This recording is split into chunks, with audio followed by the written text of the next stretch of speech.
Hi student, हमारा आज का जो टॉपिक है वो है एक्सक्रीशन इन अर्थवर्म।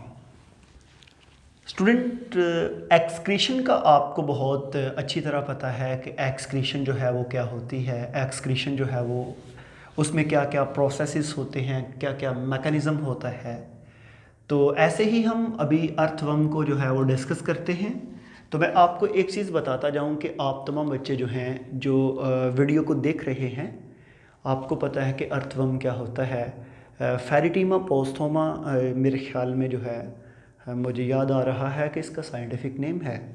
और अक्सर आपके जो रेनी सीज़न बरसात के मौसम में ये हमें ब्राउन कलर का जो है ये नज़र आता है, जिसको हम कैंचवा भी कहते हैं।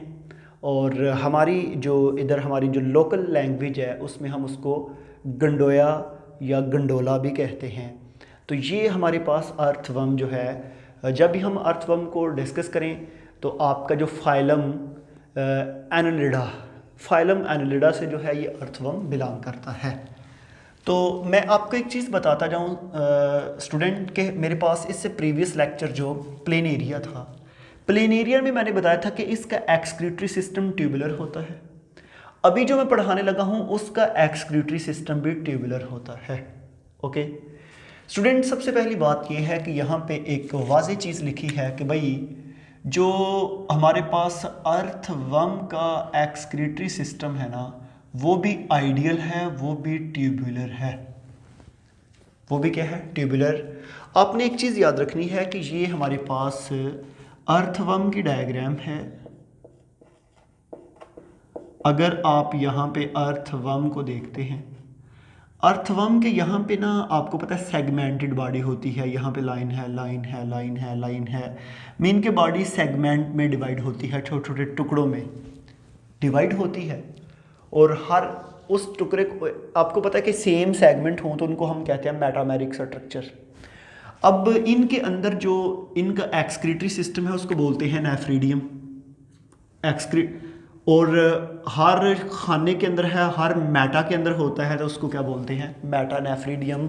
उसके एक्सक्रीटरी सिस्टम को बोलते थे प्रोटोनेफ्रीडियम, और अर्थवर्म के एक्सक्रीटरी सिस्टम को बोलते हैं मेटानेफ्रीडियम। तो स्टूडेंट, आपने एक चीज़ याद रखनी है, मैं आपको ज़रा थोड़ा सा बता दूं कि फॉर एग्जांपल मेरे पास ना ये एक अर्थवर्म है, इसका ये एंटीरियर पोर्शन है, ये इसका पोस्टीरियर पोर्शन है। हमेशा याद रखिएगा इसकी बॉडी के नीचे यहाँ पे ना सुराख हैं जिनके ज़रिए ये अपने वेस्ट को, एक्सक्रीटरी प्रोडक्ट को निकालता जाता है। ठीक है, अब होगा क्या कि ये एक खाना है ना, ये एक खाना है, ठीक है। इस खाने के अंदर यहाँ पे देखिएगा कि इस खाने के अंदर यहाँ पे ये इसका एक्सक्रीटरी सिस्टम है और इधर से पोर के ज़रिए निकल रहा है। और हर खाने के अंदर 2 मेटानेफ्रीडियम हैं, हर खाने के अंदर। अगर मेरी आप इस फिंगर को फर्ज कर लें कि ये हमारे पास जो है एक अर्थवर्म है, ये एक सेगमेंट, ये दूसरा सेगमेंट, ये तीसरा। तो इसके एक इधर स्ट्रक्चर होगा आपका कौन सा? मेटानेफ्रीडियम, और एक दूसरी साइड पे मेटानेफ्रीडियम होगा, ठीक है। फिर इधर भी 2, अगले में भी 2। तो हर आपके चैम्बर के अंदर पेयर ऑफ मेटानेफ्रीडियम मौजूद होते हैं।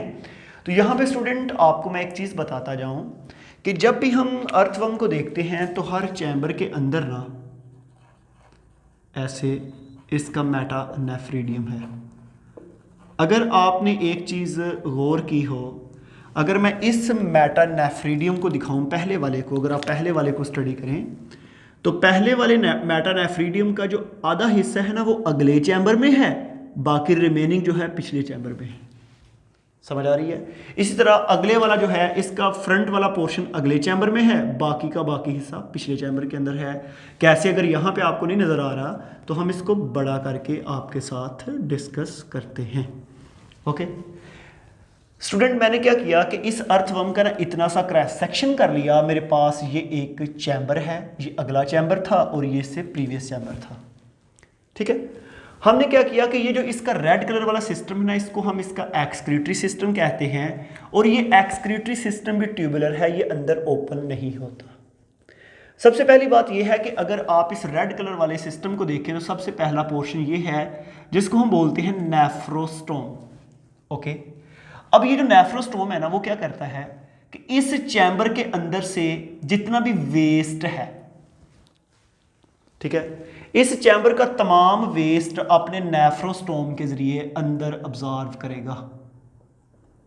ऑब्जर्व करके वो वेस्ट चला जाएगा पिछले खाने में, और जब वो खाने के अंदर उस ट्यूब के अंदर मूव करता है तो स्टूडेंट क्या होता है कि इस ट्यूब के बाहर ना इसको कैपिलरीज ने सराउंड किया होता है, जो इस वेस्ट से एक्स्ट्रा जो न्यूट्रिएंट है, मिनरल्स हैं, वाटर है, उसको दोबारा से ऑब्जर्व करता है, जिसको हम री अब्जॉर्प्शन का भी टॉपिक बोलते हैं।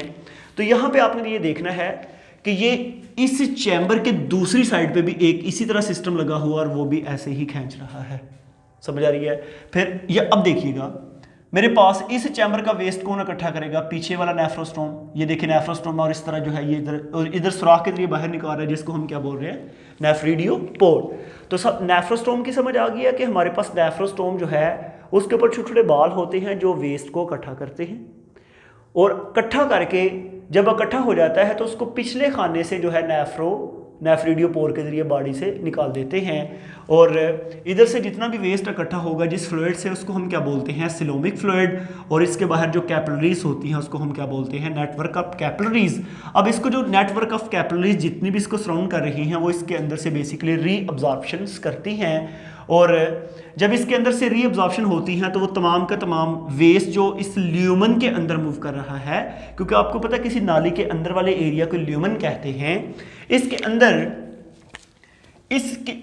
अंदर जो वेस्ट मूव कर रहा है ल्यूमन के अंदर, ल्यूमन से वो ऑब्जॉर्ब होगा कैपिलरीज के अंदर और वो चला जाएगा ब्लड कैपिलरीज में। एट द लास्ट जितना भी वेस्ट होगा वो तमाम का तमाम नेफ्रीडियोपोर के जरिए बॉडी से नाइट्रोजनस वेस्ट से यूरिन की फॉर्म में बॉडी से रिलीज हो जाता है।